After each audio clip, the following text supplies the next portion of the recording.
आज हम मौर्य काल से संबंधित उन महत्वपूर्ण प्रश्नों को हल करने जा रहे हैं जो प्रतियोगी परीक्षाओं के हिसाब से बहुत ही इम्पोर्टेंट है। इससे पूर्व हमने वैदिक काल, सिंधु घाटी सभ्यता, जैन धर्म और बौद्ध धर्म से संबंधित महत्वपूर्ण प्रश्नों को हल किया है, जो आपको इसी चैनल की प्लेलिस्ट में मिल जाएंगी। तो शुरू करते हैं। चंद्रगुप्त मौर्य द्वारा पराजित सेल्यूकस किस राज्य का राजा था? सीरिया और बेबीलोनिया। बिंदुसार किसका पुत्र था? चंद्रगुप्त मौर्य। किस पुस्तक में चंद्रगुप्त मौर्य को वृषल कहा गया है? विशाखदत्त द्वारा रचित मुद्रा राक्षस में। चंद्रगुप्त मौर्य ने अपने अंतिम समय में किस धर्म को अनुयायी बना था? जैन धर्म का। किस जैन भिक्षु के साथ चंद्रगुप्त मौर्य दक्षिण के श्रवणबेलागोला कर्नाटक में गए? भद्रबहु। चंद्रगुप्त मौर्य ने 6 लाख की सेना के साथ संपूर्ण भारत को रौंद डाला। यह कथन किसका है? प्लूटार्क का। किसने यूनानी लेखकों को के सेंड्रोकोट्स का समीकरण चंद्रगुप्त मौर्य के साथ किया? विलियम जोन्स ने। मौर्य काल में जैन धर्म से दीक्षित हुए राजा कौन कौन से थे? चंद्रगुप्त मौर्य और संप्रति। चंद्रगुप्त मौर्य और खारवेल दोनों किस धर्म से संबंधित थे? जैन धर्म से। यह जानकारी कहाँ प्राप्त होती है कि चंद्रगुप्त मौर्य की एक यूनानी पत्नी है? एपियानस के विवरण से। प्रांतीय प्रशासन का सर्वप्रथम उल्लेख किस काल में होता है? चंद्रगुप्त मौर्य के काल में या मौर्य काल में। किसने यह विवरण दिया कि चंद्रगुप्त मौर्य सिकंदर से मिला और जब सिकंदर ने उसकी अत्यधिक महत्वाकांक्षी प्रवृत्ति को देखा तो उसे बंदी बनाने का आदेश दिया? प्लूटार्क। मौर्य प्रांत एवं उनकी राजधानियों को सम्मिलित कीजिए। उत्तरापत्ति, तक्षशिला, अवंती, उज्जैनी, प्राच्य, पाटलिपुत्र, कलिंगी, तौसली और दक्षिणापथ की स्वर्णगिरी। एक बार फिर देख लेते हैं। उत्तरापथ की, तक्षशिला, अवंती की, उज्जैनी, प्राच्य देश की, पाटलिपुत्र, कलिंग की, तौसली और दक्षिणापथ की स्वर्णगिरी। यूनानी लेखकों ने किस मौर्य शासक को अघात मित्र की उपाधि दी है? बिंदुसार। बिंदुसार ने किन राजकुमारियों से विवाह किया? लिच्छवी राजकुमारी चेलना, कौशल की राजकुमारी कौशला, मद्र देश की रानी क्षेमा से विवाह किया। बिंदुसार के समय किस स्थान पर विद्रोह को दबाने के लिए अशोक को भेजा गया? तक्षशिला। अशोक की उस पुत्री का नाम बताइए जो नेपाल में बस गई और अपने पति देवपाल के नाम पर नेपाल में देवपतन नाम की नगरी बसाई? चारुमती। अथेनियस के अनुसार बिंदुसार ने यूनानी शासक या सीरिया के राजा एंटियोकस से किन चीज़ों की मांग की? मीठी मदिरा, सूखे अंजीर और दार्शनिक। मौर्य दरबार में सीरिया के शासक एंटियोकस का दूत मेगस्थनीज आया। इसके बाद में आने वाला दूत कौन था? डाइमेक्स, जो बिंदुसार के दरबार में आया था। तिब्बत साहित्य के अनुसार अशोक के जीवन काल में ही किस पुत्र ने खेतान या खोतान को अपना स्वतंत्र राज्य स्थापित कर या उपनिवेश स्थापित किया था? कुस्तन।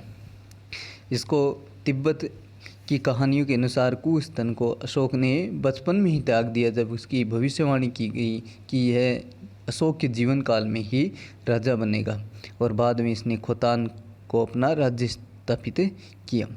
चंद्रगुप्त मौर्य ने हिमालय के किस राजा की सहायता से मगध पर विजय प्राप्त की? प्रवर्तक। मौर्य संवत का उल्लेख किस अभिलेख में होता है? कलिंग के राजा खारवेल के हाथी गुफा अभिलेख में। टोलमी के अनुसार चोल देश की राजधानी कौन सी है? अर्थोरा। उपगुप्त या मोगलीपुत्र से एक ही है के निर्देशन में अशोक के धम्म यात्राओं का सही क्रम बताइए? लुम्बिनी, कपिलवस्तु, बोधगया, सारनाथ और कुशीनगर। मौर्य काल में प्रांतों को क्या कहा जाता था? चक्र। तक्षशिला में किसने पढ़ने का अधिकार नहीं था? तो वे थे निम्न जाति के लोगों को तक्षशिला में पढ़ने का अधिकार नहीं था। सिंध से पाटलिपुत्र जाने वाले राजमार्गों का उल्लेख कौन करता है? मेगस्थनीज। मेगस्थनीज द्वारा भारत में 7 जातियों का उल्लेख है। वे कौन सी हैं? दार्शनिक, कृषक, शिकारी, पशुपालक, व्यापारी, शिल्पी, योद्धा, निरीक्षक एवं मंत्री। एक बार फिर देखते हैं, दार्शनिक, कृषक, शिकारी, पशुपालक, व्यापारी, शिल्पी, योद्धा, निरीक्षक एवं मंत्री। भारत के लोगों की मेगस्थनीज किस कारण प्रशंसा करता है? भारतीयों के उच्च नैतिक गुणों के कारण। मेगस्थनीज द्वारा लिखी गई भारत के विवरण है वो त्रुटिपूर्ण है। कैसे पता चलता है? क्योंकि उसके मिथ्या कथन है, जैसे भारत में दास प्रथा नहीं थी, भारतीय लोग लेखन से परिचित नहीं थे और भारत में 7 जातियाँ थी। मेगस्थनीज ने ऐसा क्यों कहा कि भारत में दास प्रथा नहीं है? क्योंकि उस समय भारतीय दास प्रथा की पराकाष्ठा उस प्रकार की नहीं थी जैसा यूनान और ग्रीस में उसने देखी थी।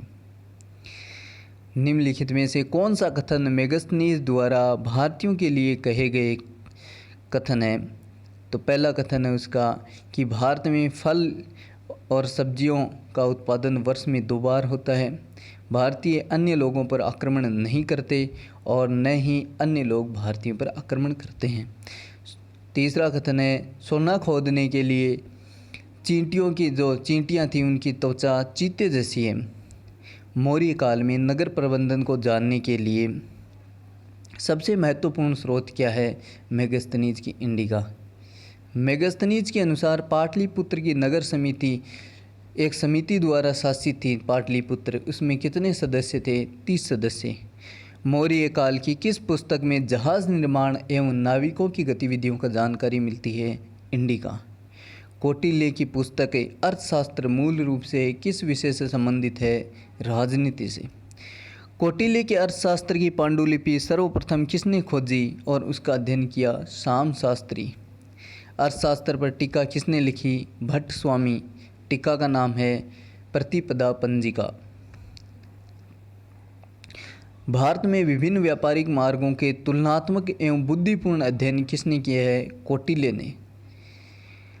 अर्थशास्त्र में वर्णित अंतपाल नामक अधिकारी क्या कार्य करता था? राजमार्गों की सुरक्षा एवं उनका रखरखाव। कौटिल्य के अर्थशास्त्र में वर्णित परिणय कर क्या है? आपातकालीन कर। कौटिल्य के अर्थशास्त्र में ज्ञान की एक शाखा के रूप में परिभाषित की जाए तो वह किससे संबंधित है? वह संबंधित है कि एक राज्य को कैसे प्राप्त किया जाए और कैसे उसको सहेजा जाए। कौटिल्य के अर्थशास्त्र में सीता क्या है? जनजातियों द्वारा जोती गई भूमि। अर्थशास्त्र में कितने तीर्थों का उल्लेख है? 18 तीर्थ। 18 तीर्थ अध्यक्ष होते थे वो। चाणक्य के अनुसार सेना में किन लोगों को सम्मिलित किया जाना चाहिए? 4 वर्णों के। गुप्तचर व्यवस्था का प्रथम विस्तृत विवरण किस में मिलता है? अर्थशास्त्र में। राज्य स्तर पर नहीं चल सकता है, यह कथन किसका है? राज्य स्तर पर नहीं चल सकता, यह कथन किसका है? कौटिल्य का। यह कथन है राज्य एक पहिए पर नहीं चल सकता है, यह कथन किसका है? कौटिल्य का। कौटिल्य के अनुसार सर्वाधिक ब्याज दर वसूली जाती थी समुद्री व्यापारियों से।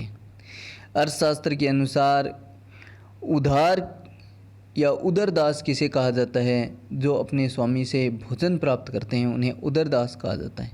भारतीय राजनीति में राज्य के कितने अंग बताए गए हैं? 7 अंग। प्राचीन राजनीति में 7 अंग या इसे सप्तांग सिद्धांत भी कहा जाता है।